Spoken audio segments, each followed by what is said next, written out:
الرحمن الرحيم. الحمد لله والصلاة والسلام على أشرف المرسلين وعلى آله وصحابته الطيبين الطاهرين وعلى من تبعهم بإحسان إلى يوم الدين. أحبتي الكرام، السلام عليكم ورحمة الله تعالى وبركاته. أرحب بكم في برنامج نفحات رمضان في نسخته الثانية. يقول الله سبحانه وتعالى: يا أيها الذين آمنوا كتب عليكم الصيام كما كتب على الذين من قبلكم لعلكم تتقون. في هذه الآية تينادي الله سبحانه وتعالى على عباده المؤمنين الذين آمنوا بالله ربا وبمحمد صلى الله عليه وسلم نبيا ورسولا، الذين آمنوا بملائكته وكتبه ورسله وباليوم الآخر والقدر خيره وشره. آمنوا بذلك اعتقادا في قلوبهم وصدقته ألسنتهم وعملت به جوارحهم، فلم يضعف إيمانهم ولم ينقص. يا أيها الذين آمنوا، هذا نداء أحبتي الكرام من رب عظيم لعباده المؤمنين لإقامة ركن من أركان الإسلام، واللي تفرض على من سبقنا: كتب عليكم الصيام كما كتب على الذين من قبلكم.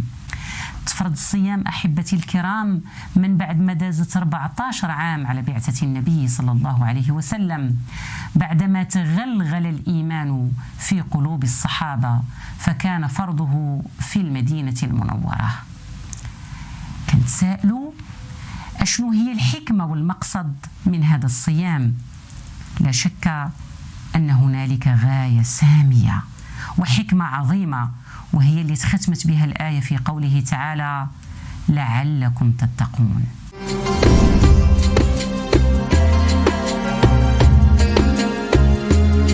التقوى أحبتي الكرام هي كلمة عظيمة عظمها الصحابة في نفوسهم وظهرت آثارها في جوارحهم وفي سلوكهم.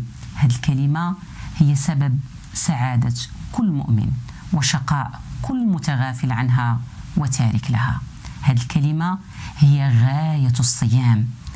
محتاجين نعرفوا حقيقة التقوى ونطبقوها في بيوتنا وفي أسواقنا وفي معاملاتنا وفي عملنا وفي كل ميادين. التقوى هي اللي تتعطي الحياة المؤمن صبغة خاصة وطعم خاص توجهه نحو الخير، نحو الطاعة، نحو العمل الصالح. هي اللي تتبعد على المعاصي والشرور والآثام.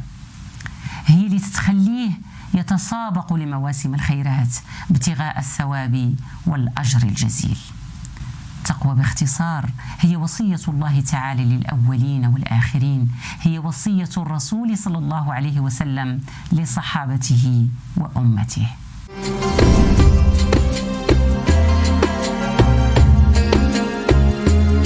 أحبتي الكرام، ما أن يدخل شهر رمضان إلا ويجدد المؤمن العزم على حب الخير والتقرب إلى الله تعالى بالذكر والاستغفار وسائر الطاعات وتزكية النفوس والبعد بها عن الكسل والوهن، فتتغير حياة المؤمن. علاش؟ لأن التقوى سبب لتيسير الأمور وسبب للرزق وسعة الأموال. يقول الله سبحانه وتعالى: ومن يتق الله يجعل له مخرجا ويرزقه من حيث لا يحتسب. التقوى سبب للتوفيق والسداد، سبب للسعادة في الدنيا والآخرة، سبب لنيل مرضات الله تعالى ومحبة الناس وتقديرهم. أحبتي الكرام، الأيام تمضي والعمر يجري ومشاغل الإنسان لا تنتهي، ولكن عندنا مواسم نتذكر فيها الخالق ونعود لمراجعة أنفسنا. عندنا فرصة شهر رمضان وإحنا مازال في الأيام الأولى. علينا أن نستغل هذا الشهر الكريم ما دامت نوازع الخير قائمة والهمم عالية والقلوب راغبة في الأعمال الصالحة. لماذا لا نعاهد أنفسنا لتحقيق معاني التقوى وتنميتها في النفوس؟ لقوله تعالى: يا أيها الذين آمنوا اتقوا الله حق تقاته ولا تموتن إلا وأنتم مسلمون.